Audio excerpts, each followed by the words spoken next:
So part of the information that you should be learning for the exam is obviously understanding the field of epidemiology, right?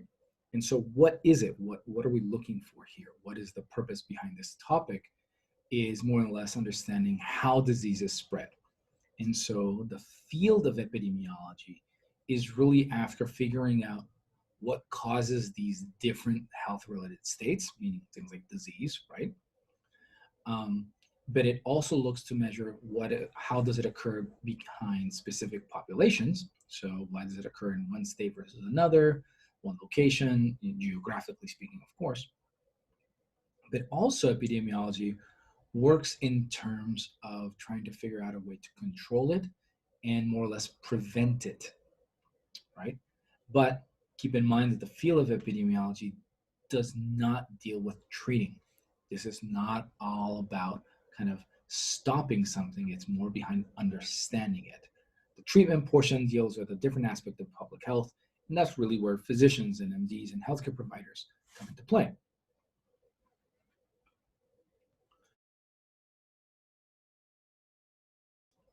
So back to this field of etiology, that triad that we were talking about before is kind of important of part of epidemiology itself.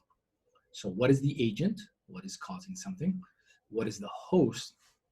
And what's the environment that is bringing together the agent and the host that then increases the risk of a certain population to then become infected and then ultimately develop into outbreaks and then epidemics and so on and so forth. So epidemiology truly kind of studies this aspect as a way to understand how does it occur, why does it occur, where does it start, and then provide information on possibly preventing it. Now, again, it does not provide treatment. So this is not an aspect that epidemiology deals with. So with the example that's currently occurring, for example, the disease that is displayed currently is known as COVID-19.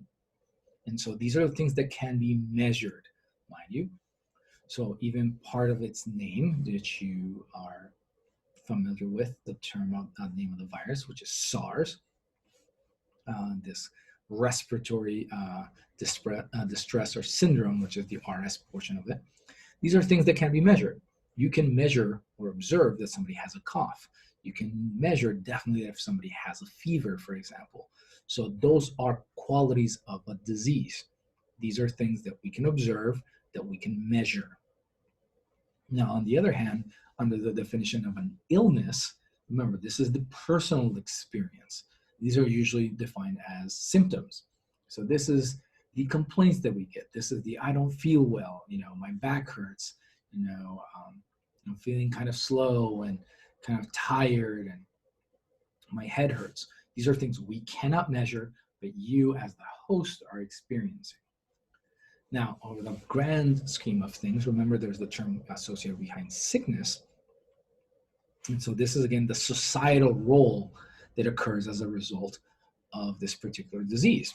And so this is now associated with you being sick, means that now you shouldn't be able to go to school, you shouldn't be able to go to work, because you're kind of coughing your lungs out and likely to spread things. This is where wearing masks comes into play. And washing your hands and hand sanitizers, all of that. That's that societal role. That's a social role that comes associated with it. So we have the disease, which is the measurable part. We have the experience, which is the illness, right? And then we have the sickness, which is what's going on with the rest of the world and how they approach hosts that have been infected with SARS-CoV-2 in that experience, right? So that putting that together, is that by definition, remember that something that's pathogenic, meaning it is capable of causing disease, right? That means that by definition, how we define disease is this impairment of our ability to achieve homeostasis, right? And so we get to kind of discuss the impact of how this particular pathogenic agent has an effect. And so we can describe levels, if you will, of how this disease particularly spreads. And so a lot of this is pretty much very mathematical. And so the idea here is that we have something that we define as the rate in which something is currently spreading. In other words, what's going on and is it getting worse? So we define two terms that I want you to kind of work with. And this is what we call something being endemic, which means that there is a constant number of a particular disease occurring in a specific region. And so we decide this or define this, I'm sorry, as this is that something's always occurring. This is a constant rate. Okay, so you can consider this a basal line or what we call a baseline too. This is what is always there. Okay, it doesn't change. That is what we expect it to be. And so we define this as an endemic number, meaning this is the constant rate of a particular disease in a specific region. And so we can define this, exemplify this in a very simple way. We can tell you that despite the fact that every year there's about 3 to 4 kind of waves of colds that kind of distribute every year, your classic kind of cold and flu seasons, right? There's always a constant rate. There's always a basal level of people that have a cold, that have a flu. And so we don't worry about it because that's what we've come to expect. That is what's normally happening every year. But in the event that in a particular location, there is an increase over that endemic rate, meaning there's more cases than usual, then we consider that to be an epidemic. Meaning in this case that there's more than what was expected. So at that point in time, we now start doing the math to figure out if it's truly dangerous and if it's about to spread. Right, that's kind of what we're going after here.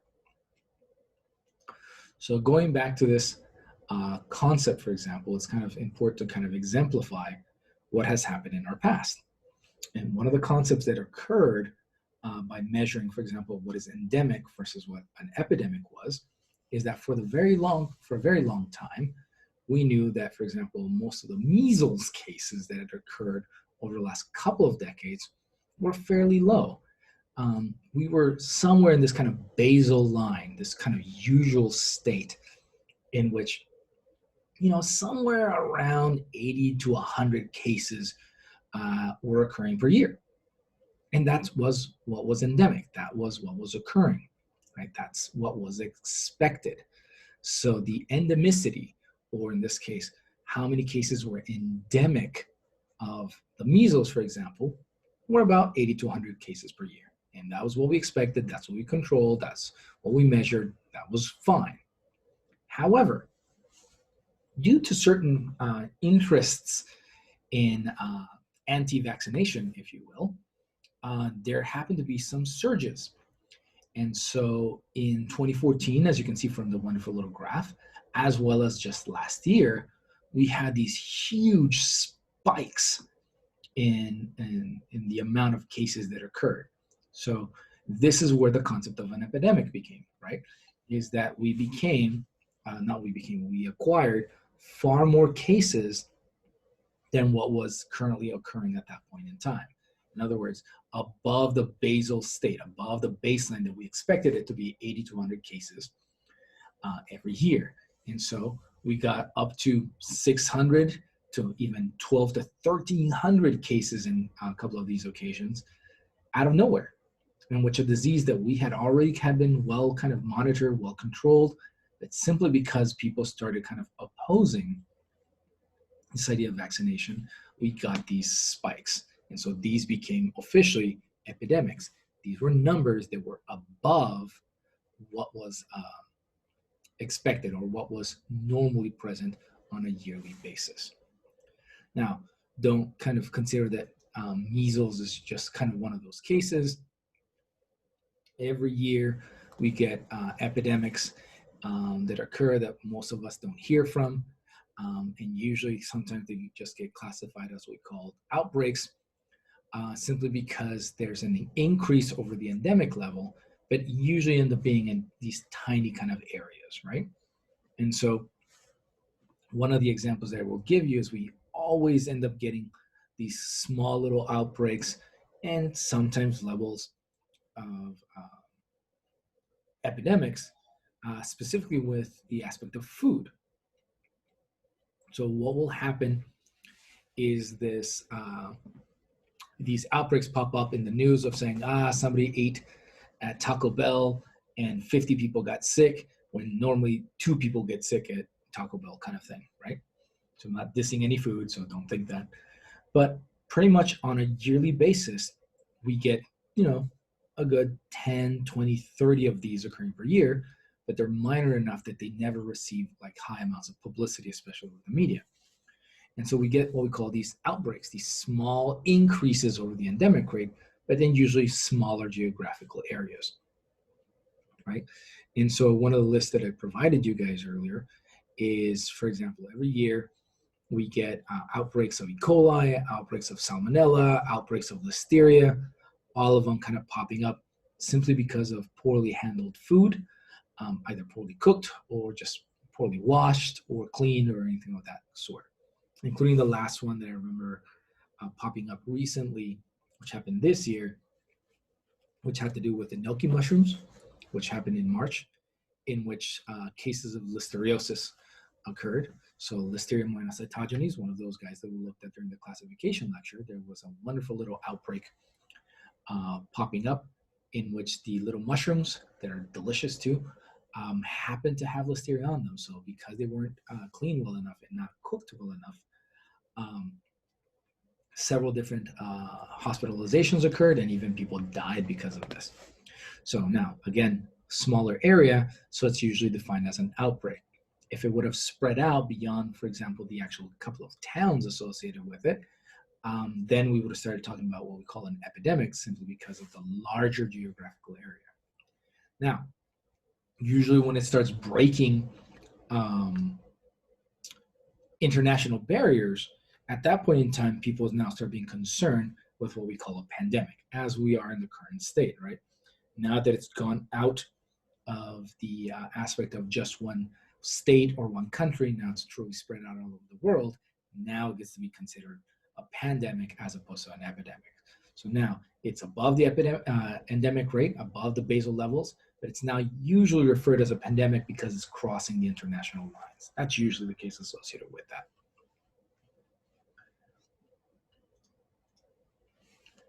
Now, every now and then, though, we can actually measure these depending on how things pop up at the rate that they occur in a year.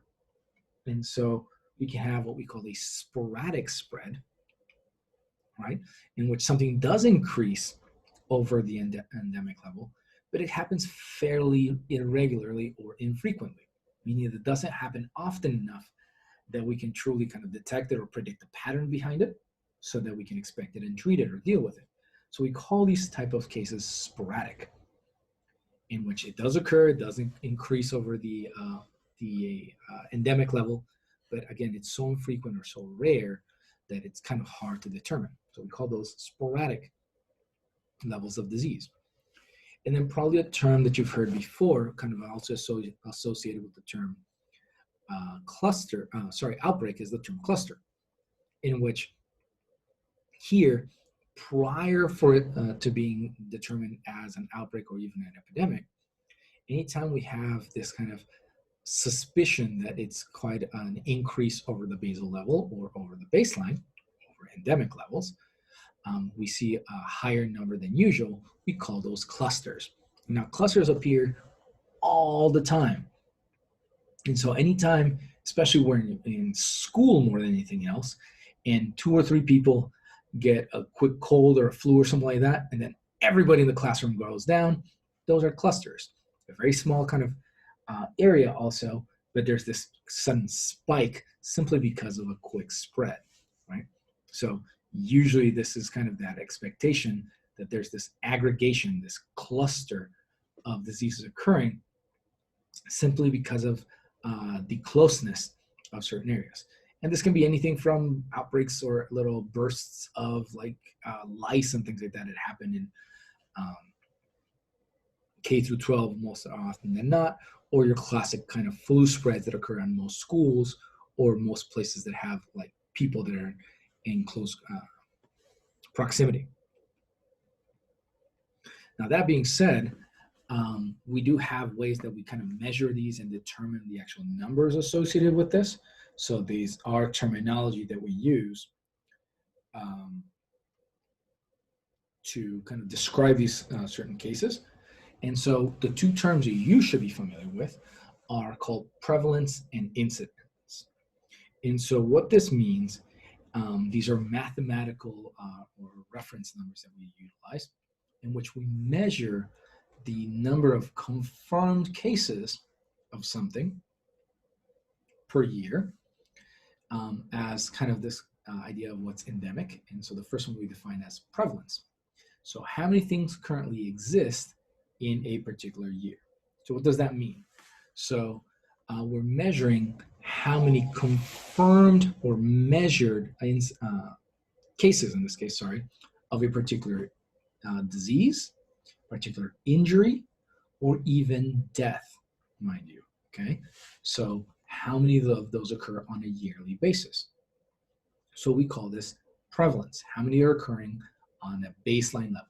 What occurs every single time? Easiest example that I can give you, for example, is diabetes, which we know roughly that every year there's about 10% of our population in the United States that has diabetes. So in this case, all cases, mind you, not just one particular type. But the term incidence in this case, it discusses the number of new cases that are added to that existing level. So prevalence is what already is existing, whereas incidence is what's added to the case. So these are brand new developed cases, new ones that have been acquired. So how many new people per year are getting diabetes, for example? That's a very large proportion. Okay. And so the way we can kind of give you examples behind this, so it kind of helps people understand that, is how do we measure two different types of diseases? And so usually probably the most entertaining one to give always is a cold, right? So your classic cold, and I'm being very generic about this, is that your classic cold has an extremely high incidence every year. Lots of people get sick. Lots of people are added to the numbers of how many people get your classic cold or flu every year. Brand new cases, right? Confirmed cases of people getting sick. However, the prevalence of it is extremely low because at the end of the year, there's virtually none of them that remained. All those cases kind of went away. So diseases such as colds, for example, have these really high incidences every year, but they have really low prevalences. They're not remaining around. However, something like diabetes, on the other hand, has a really high prevalence. Lots of people keep it, and they don't just go away. So they're constantly there, and usually they have a relatively low incidence. So what we're talking about here is a few cases added per year, 50% of them as they go. And the number prevalent that is there doesn't really change simply because of the fact that as new people come in with the disease, others end up dying. And so as some of them kind of recover or some of them die, that number ends up kind of balancing out again. So every few, say, 1,000 new cases pop up every year, there's also going to be 1,000 other people that end up either recovering or dying. So the prevalent case ends up being kind of pretty stable associated with that.